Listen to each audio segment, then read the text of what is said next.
No, señor Rayo, no existen los derechos subjetivos, ni el derecho natural, ni cosa por el estilo. Los llamados derechos humanos, que aún muchos se atreven a llamar universales, son recomendaciones éticas y en este canal subrayamos continuamente que hay que distinguir entre ética, moral y política, y por supuesto a estas tres del derecho. Lo que de hecho existe y funciona son los derechos objetivos, positivos, los del ciudadano, derechos amparados por legislaciones estatales, señor Rayo, cada estado los suyos propios. Respecto a la Declaración de los Derechos Humanos de 1948, que ya hemos tratado por extenso en este canal, recordemos que el filósofo francés Jacques Maritain ya dijo, no sin cierta ironía, que podríamos estar de acuerdo con estos derechos con tal de que no se nos pregunte por sus fundamentos. También el jurista y filósofo austriaco Hans Kelsen señaló que la Declaración de 1948 es ajurídica y que sus artículos solo pueden convertirse efectivamente en derechos una vez puestos bajo el amparo de una constitución política determinada, capaz de mantener un ordenamiento jurídico concreto.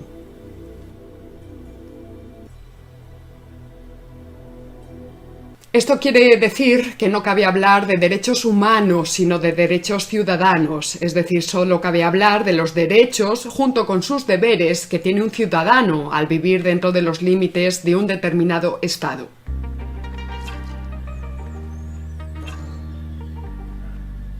Dicho en otras palabras, los derechos no son previos a la formación del Estado, sino que responden a las acciones puestas en marcha por las instituciones políticas. Los derechos no se tienen, sino que se ejercen en un territorio, en el acto, aquí y ahora, cada vez que vamos al médico o a los centros educativos, por ejemplo. Por eso, desde una perspectiva materialista, decimos que no existen los hombres como sujetos de derechos, sino los ciudadanos, dado que tales derechos no se piden para el individuo flotante en el vacío apolítico, sino para aquellos sujetos corpóreos que pueden, de hecho, participar de la recurrencia de aquel estado gracias al cual dichos derechos se hacen efectivos. Es decir, que los derechos radican en la política, no en la ética, aunque ésta sirva de fundamento para aquella. Sí, la política tiene fundamentos éticos, pero no son los únicos, también tiene fundamentos morales, y estos pueden coincidir o ser irreconciliables con los fundamentos éticos. Para el liberalismo que defiende Juan Ramón Rayo, el individuo es el centro de atención de la actuación política, y el Estado debe garantizar la libertad y el derecho individual, aunque en última instancia el Estado simplemente debe desaparecer o quedarse en su mínima expresión. Para el liberalismo, dice textualmente Rayo, cada individuo tiene una prioridad moral sobre el grupo.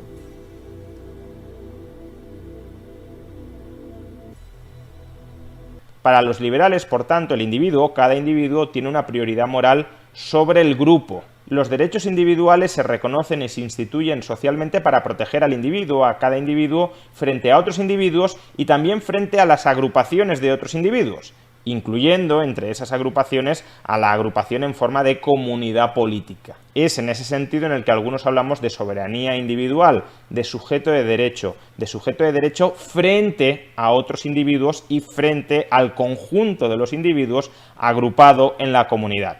Llama la atención que nuestro crítico diga que los derechos individuales se reconocen y se instituyen socialmente, es decir, no individualmente. Luego está reconociendo que la génesis de tales derechos es social y no individual. Que un sujeto sea un sujeto de derecho no quiere decir, frente a lo que sostiene Rayo, que tenga soberanía, porque la soberanía recae en el Estado que precisamente otorga tales derechos. Más que un sujeto de derecho, como ya hemos indicado, es un sujeto que está sujeto a derecho, sujetado a derecho. Es soberano el que no está sometido a otras leyes y por ello posee el máximo poder y autoridad sobre un determinado territorio frente a otros estados. Ahora bien, en el antiguo régimen el rey era soberano. ¿Se está refiriendo Rayo cuando habla de soberanía individual a los reyes del antiguo régimen?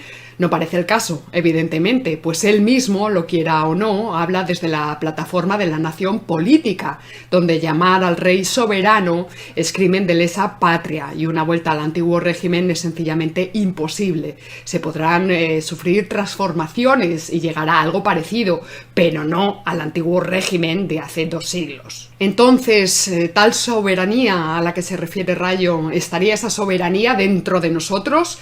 Eso suena todavía más imposible. La soberanía no recae en las personas individuales, sino en el poder del Estado, el cual, si no es distáxico, sobrevive a los individuos. Está por encima de los individuos, y no solo eso, sino que está por encima de la democracia, de la partitocracia también, ¿verdad? Es decir, ni siquiera a través de un referéndum, un puñado de catalanes españoles podría decidir lo que es o deja de ser España. Otra cosa es que, como pasa en España, dicha soberanía esté en entredicho y en un mundo positivamente globalizado, hablamos de globalización positiva, que es un hecho, no hablamos de globalismo aureolar, en el sentido de un imposible Estado mundial.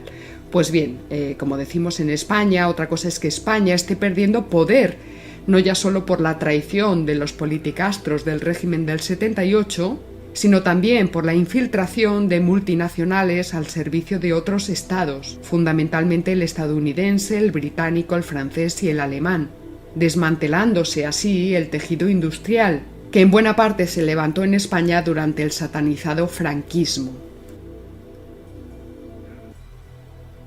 A este respecto, argumentaba Juan Ramón Rayo en Twitter lo siguiente: puede que el gobierno mundial sea imposible, pero el gobierno de la Unión Europea no lo es, y ahí está ganando poder cada día.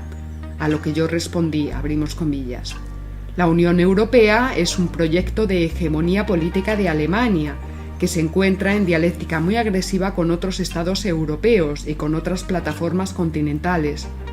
No se puede confundir las altas cuotas de poder con el gobierno. La Unión Europea no es un estado. Cerramos comillas.